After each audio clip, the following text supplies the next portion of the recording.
What's up guys, welcome back to the channel. My name's Matt B. I review running shoes here on YouTube. And today we're taking a look at the latest update of the ASICS Nimbus, the Nimbus 26. Now the Nimbus 26 is a premium plush daily trainer. And we all know that ASICS made some big changes to the Nimbus last year. And then this year for the 26, they've refined that design. So let's get into it.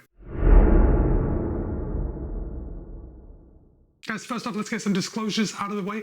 Roadrunner Sports was good enough to send me a pair of the Nimbus 26 for the purpose of review. However, they have no editorial control over this video, and all the thoughts and opinions are my own. With that in mind, the ASICS Nimbus 26 will cost you $160. Now, I did say this was a max cushion shoe, and I wasn't joking. The Nimbus 26, at least in the men's version, has 42 in the heel, 34 in the forefoot, and the women's version has 41 in the heel, 33 in the forefoot, both for an 8mm drop. ASICS claims that a US men's size 9 tips the scale at 10.7 ounces or 305 grams. However, in my size, a US men's size 13, it tips the scale at 13.2 ounces or 373 grams. Now, this is a very slight increase in weight over the Nimbus 25, but we also have just a little bit more stack height in the 26 over the 25, half a millimeter to be precise. Now, ASICS continues their environmental transparency with the Nimbus 26, and the carbon footprint of the shoe is 25% lower than the industry standard. And much like other ASICS shoes, you're going to see the carbon footprint printed just inside where your heel goes. And in this case, the Nimbus 26 has a carbon footprint of 10.8 kilograms of CO2. And I think when they're giving that number, that is the carbon footprint over the life of the shoe. But let's get into the materials. And we're going to start at the top and work our way down. And we're going to start at the heel collar, and we have a lovely knit heel collar. It's very thin right at the top. And then there is a big plush bolster just on the inside. Now this bolster padding continues all the way around the heel, and it just creates a very nice step-in feel. Padding around the heel collar really locks in your heel nicely. Now we do have a very rigid heel counter, which is what we would expect with a plush daily trainer. And with these two things combined, I didn't have any heel slip. We've also got an oversized knit heel pull right here, which I think looks good. I've actually used it to pull the shoes on just because it's so big and so fat. It's just inviting for me to stick my finger in and pull my shoe on. The upper is a very soft engineered knit. When I say soft, it reminds me that this is what we're looking at when we want to be comfortable and go out for a run. From the second you put your foot in the shoe, it just kind of envelops your foot, and the upper sits very nicely against it. Now this lovely soft engineered knit feeling sounds good when I describe it as being so soft. It does look very airy. In fact, there seems to be a lot of holes right here in the toe box, just giving it an appearance that it's very breathable. However, in my experience, that wasn't exactly the case. I found this shoe to run quite warm. Now,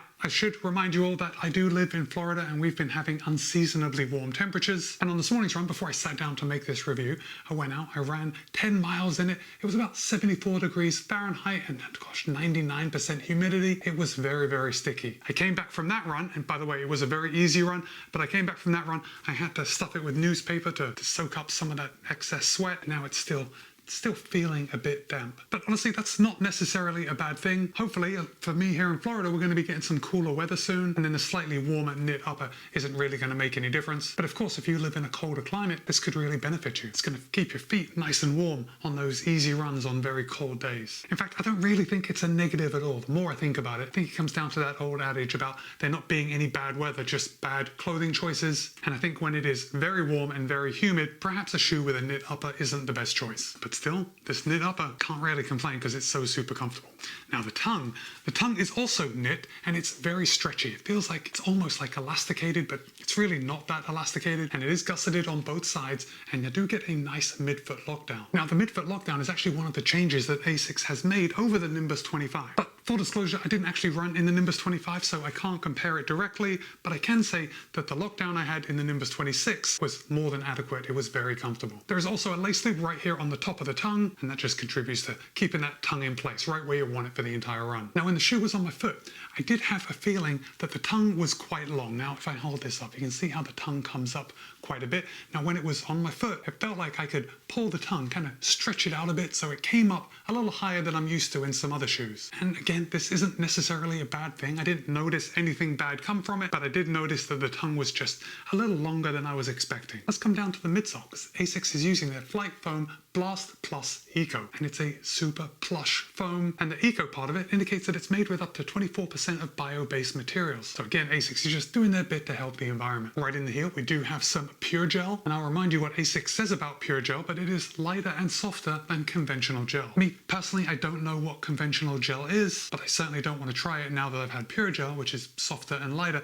but it's just like a little bit of gel right in your heel, and that's just going to contribute to an extra soft landing. And I've got to say, It feels pretty good. I don't want to knock it just because the idea of putting gel into a shoe seems a little bit funny, but it works. The shoe feels very comfortable when I'm running on it. So pure gel for the win. Then let's come down to the outsole, and this is another place where ASICS has made some changes. We're now using the Hybrid ASICS Grip, and the Hybrid ASICS Grip is a blend of AHA Plus and ASICS Grip. Now, I'm not exactly sure what that means because we do have the Hybrid ASICS Grip branding right here, and then we've got the AHA Plus branding right here on the back. Now, traditionally, ASICS has always put their AHA rubber here on the lateral heel edge, because this is just a little more resilient, stands up to a little more punishment, and it's going to make these shoes last a lot longer. But apparently, the Hybrid ASICS Grip is going to cut some weight and just provide great grip in all circumstances. Now, surprisingly for me, I was able to take this shoe out on a wet day, and the shoe stuck to the road like a champ. Now, when I do go out and I test shoes, I do tend to scuff my feet a little, don't have a chance to run in any snow or any ice, so when it gets wet, I like to take advantage of it and test out the grippiness of the outsole rubber. No complaints on the Hybrid ASICS Grip. Same with the wear. So far, this Hybrid ASICS Grip is looking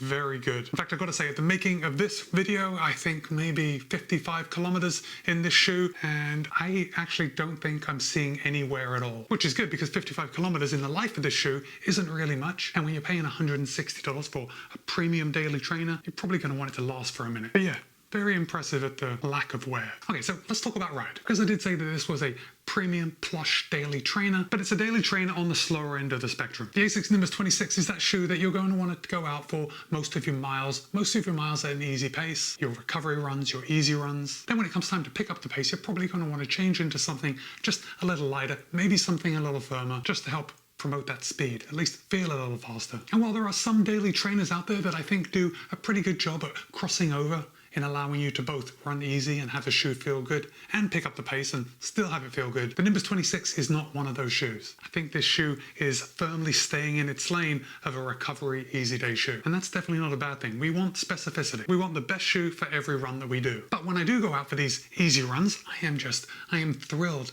at the soft ride. There is a rocker, and the Nimbus 26 flows from heel to toe very nicely. And when I come back from a run in the Nimbus 26, my body's feeling really good. I mean, really, your body should be feeling good after you come back from an easy run, but the shoe and the plush ride really contributes to that. Now, just a note about the Flight Foam Blast Plus Eco. I've been calling it a plush ride, and it certainly is, especially when you consider all the padding and this nice soft knit upper. But it's not plush as in too plush or too soft. The Flight Foam Blast Plus is firm enough where it's not making you feel tired, or maybe not tired, but it's not taking undue energy from you. Does that make sense? So while in the right conditions, and I mean cold conditions, I could very happily take this shoe out and do a 20-mile run, I don't often feel that way in a shoe that is a lot softer. So with that in mind, I think the Gel-Nimbus 26 is a pretty solid shoe for a daily trainer, especially if you like running a little longer. If you're training for, say, a marathon, you need to get these long, easy runs in, the Nimbus 26 is actually going to feel really good on your feet. Oh, and when you're done, I think the Nimbus 26 is actually one of those shoes that adapts perfectly to a second life. So when you're done putting in your run miles into the Nimbus 26, this is a shoe that transitions well to doing everything else, you know, like a lifestyle shoe. The shoe that you just put on to go to the shops. And that's mainly because it is just a crazy comfortable shoe. And then of course, when you're done with that life, this can easily be the shoe to transition into like gardening or mowing the grass. Because remember, this is a premium daily trainer, and premium means it uses nice materials, it's well built, it feels solid in your hand. The shoe is going to last you a long time in several different scenarios. So guys, I'd love to hear from you. Have you run in any of the Nimbus? Did you run in the Nimbus 25? Or are you thinking about picking up a pair of the Nimbus 26? Let me know in the comments. And with that, it's Matt B. This has been my review of the ASICS Gel-Nimbus 26. Be kind, be happy, run well. I'll see you in a couple of days.